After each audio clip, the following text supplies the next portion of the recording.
बिस्मिल्लाहिर्रहमानिर्रहीम। अस्सलाम वालेकुम नाज़रीन। आज मैं आपको एक कहानी सुनाने जा रही हूँ जो एक बाप, बेटे और कौवे की कहानी है।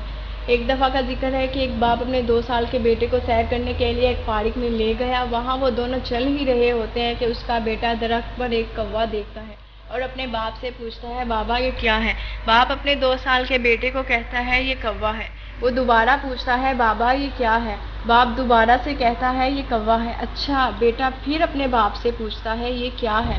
बाप फिर कहता है, ये कौवा है। बेटा कहता है, अच्छा ये कौवा है। और फिर 10 मिनट के दौरान बच्चा 30 बार यही सवाल करता है।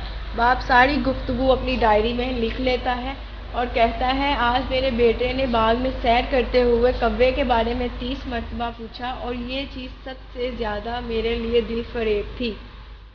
30 साल गुजर गए। अब वो बच्चा 2 साल का नहीं बल्कि 32 साल का हो गया है। बाप अपने बेटे को फ़ोन करता है, क्या मैं तुम्हारे पास आ सकता हूँ? बेटा कहता है, अब्बा ये वक्त मुनासिब नहीं है। बाप कहता है, मेरे साथ सिर्फ 15 मिनट गुजार लेना, मैं तुम्हारे साथ किसी चीज़ के बारे में बात करना चाहता हूँ। बेटा कहता है, चलें ठीक है। बाप बेटे को बाग में बुलाता है और कहता है,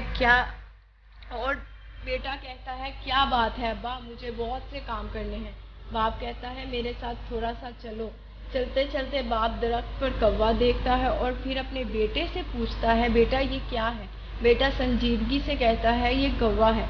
बाप अपने बेटे से दोबारा कहता है, ये क्या है? बेटा कहता है, आप मेरे साथ मजाक कर रहे हैं? क्या ये कोई खेल है?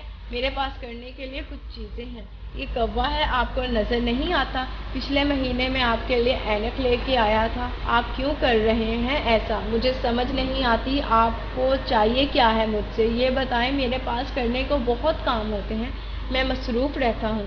बाप अपनी डायरी निकालता है और बेटे को कहता है, आज से 30 साल पहले यहाँ एक वाक़या हुआ था। हम इस पार्क में सैर कर रहे थे तो तुमने दरख्त पर एक कौवा देखा था और मुझसे 30 मरतबा इसके बारे में पूछा था और मैंने तुम्हें 30 मरतबा मुस्कुरा कर जवाब दिया था और तुम 2 बार भी ना दे सके और तुम 2 बार भी अच्छे अखलाक का मुजाहिरा ना कर सके। नाजरीन, मेरा आपसे ये सवाल है कि हम अपने वालिदैन के साथ कैसा बर्ताव कर रहे हैं?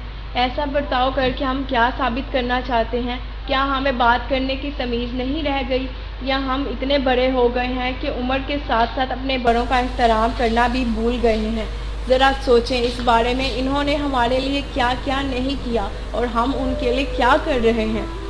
कोई ऐसे वालिदैन नहीं हैं जो अपने बच्चों को आईसीयू में छोड़कर चले जाते हैं, नहीं, बल्कि वो सारा दिन हॉस्पिटल में खड़े रहते हैं, इंतहाई शफ़क़त के साथ, दिन के 24 घंटे, हफ्ते के 7 दिन, अपना सब कुछ भूलकर, किसी की परवाह किए बगैर। और वही बच्चा जब बड़ा होता है तो उसे वालिदैन को फ़ोन करने के लिए वक्त नहीं होता।